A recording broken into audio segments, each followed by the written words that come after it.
bit. I think Dr. Kumar Doctor will be speaking first, followed by Dr. Nair, and followed by Dr. Prasanna Venkatesh. So I invite Dr. Kumar Doctor to speak on the future of biometry and anterior segment imaging.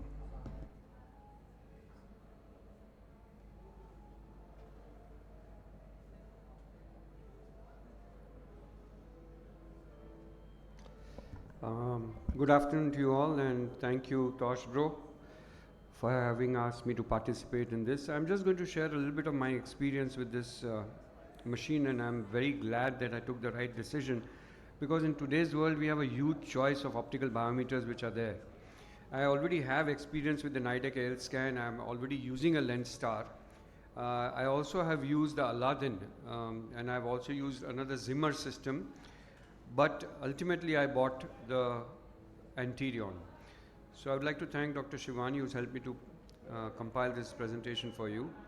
So I've used all of this. I've used the G6, I've used the IL Master 700, I have used the Nightstar, I also have used the Aladdin, and ultimately I got concluded that no, this all does not fit me. I can tell you actually what is good and bad with each.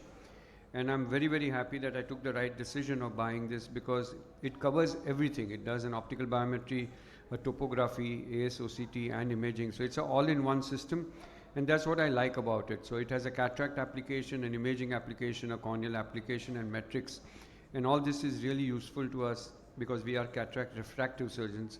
And nowadays, cataract has become a refractive surgery. So we do have patients who are 51, 52, and who do want clear lens extraction. And of course, we also know the advantage of spectral domain versus swap source OCT, and there is no controversy. This is a paper presented by Namrata, and which concludes that it is far superior.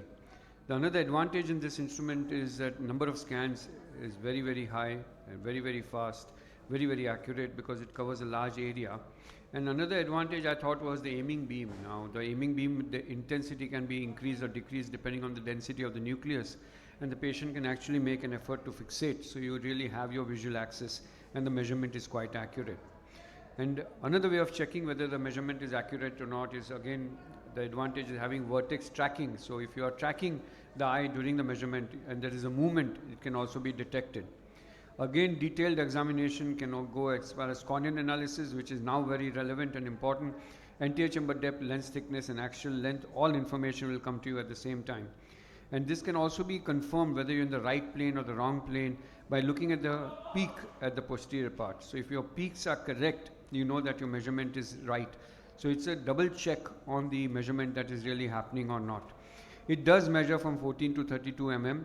And it can, again, another advantage, whether you have an oil-filled eye or an aphakic eye or whatever you have, the big advantage there is that you can refill the reading. So if you're taken by mistake, your optometrist and made a mistake and done it in phakic mode, you can change it to aphakic mode, you can change it to oil mode. So you can take the measurement and then change it retrospectively. So that's another big advantage.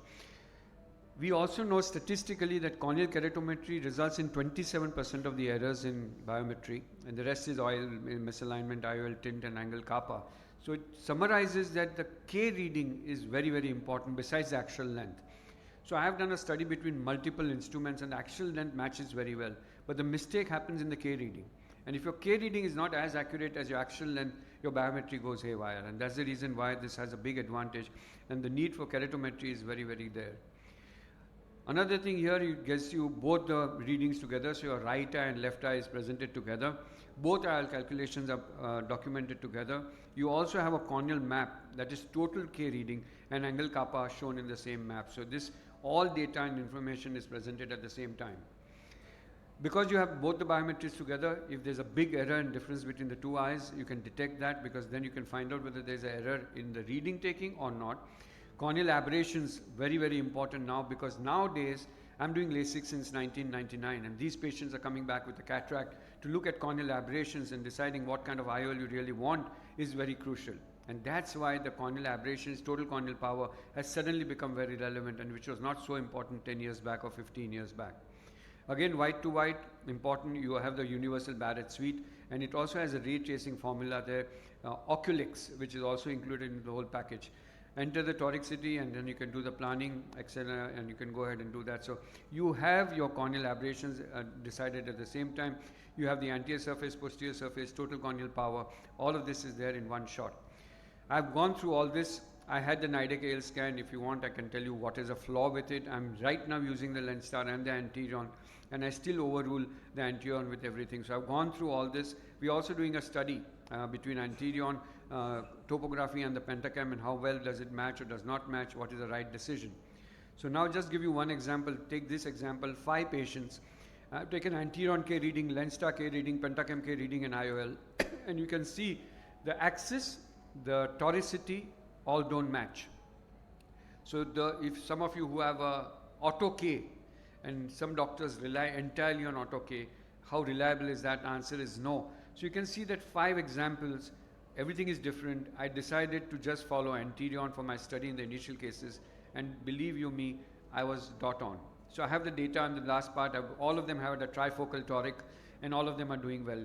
So point here is you have to standardize your measurement technique, your measurements, and then decide which instrument you can rely on, and then go ahead and use the same. I think I will show one example of the cases. I'm just going to share my experience. Case number 1, patient came for cataract.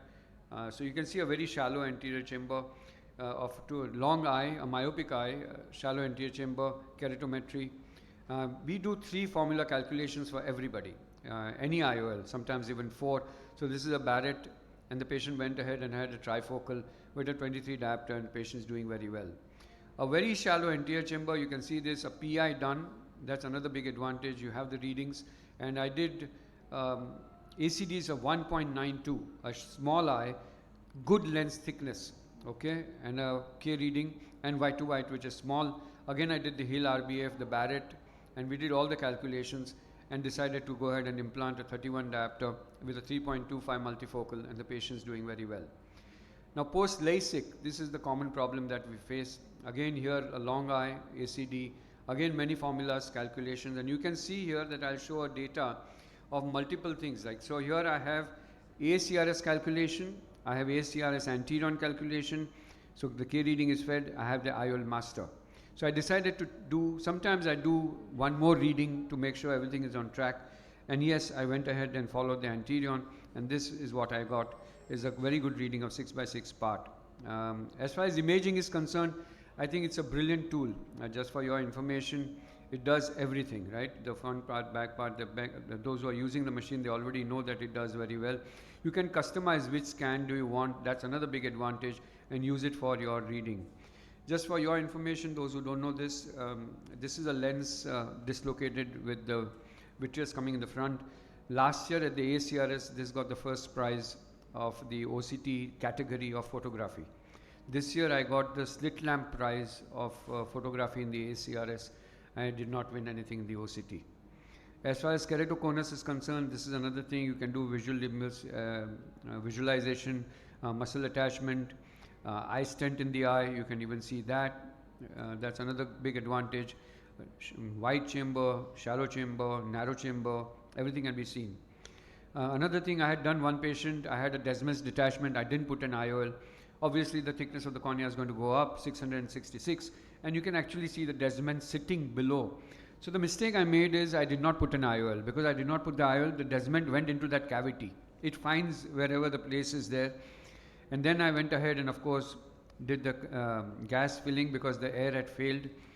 Went ahead and put an IOL, so you can see the IOL in place, put a gas, and the Descemet gets attached over time. And you can see the air and the gas sitting in the eye. A patient with intacts, again good for imaging. You can plan it and you can know actually the depth of the intacts. These are my patients. And you can even measure. So if you planned it at 450, really is it at 450? That's another big advantage of doing the imaging. Now this is a rare condition, you may not see it very often. It's called posterior lenticonus, again imaged on the OCT, and it does photograph very, very well. Ahmed glaucoma valve, again you can see the valve coming in the anterior chamber, peripheral idotomy, a very high hyperope, closed angle, and prophylactic PI was done in that case. You can even measure angles. That's the advantage with matrix that is also included in the whole system that goes on. Now one case rare, even operated in my center, a small nucleus piece suddenly appeared behind the IOL. So if you see this post-op, it's a little tricky because you don't know whether the PC behind was accidentally left by the surgeon, torn, and the so piece was left or what.